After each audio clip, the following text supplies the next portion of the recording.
Don't say I'm going to pray about it and it will go away. Don't take that chance. Don't say I'm going to ignore it. Maybe it's because I'm tensed. I'll not worry about it. And then when I feel that it's time to check it again, I'll go and check it.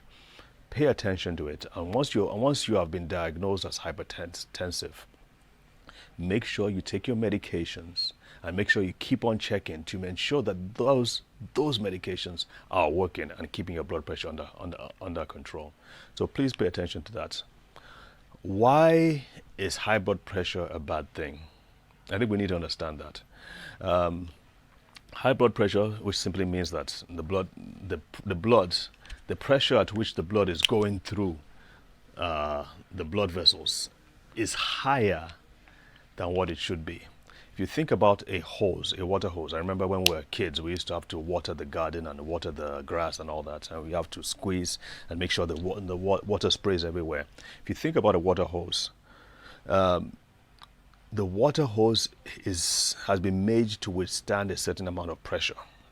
So if the water coming out of the tap is too strong, if the pressure is too strong, you will notice that after a period of time, especially if the water hose is of very inferior quality, after a period of time you will start seeing cracks in the walls of that hose, and after a period of time you start seeing the water spraying out of the hose rather than out of the very end, the nozzle where it's supposed to be.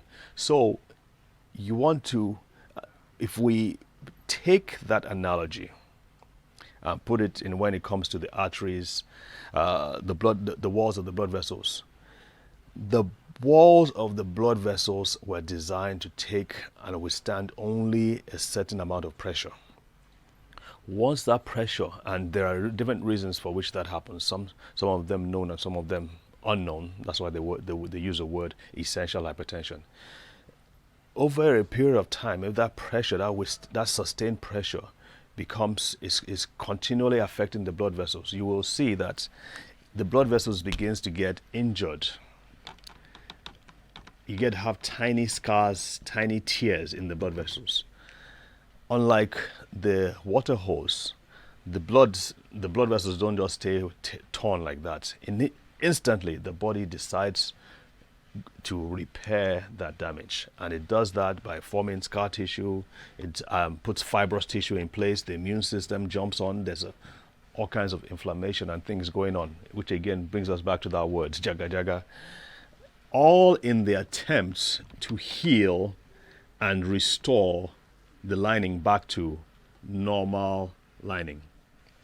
Many times that doesn't go as well, especially if your lifestyle isn't the best, you're not eating well, you're not sleeping well, you're heavily stressed. That process is not well established.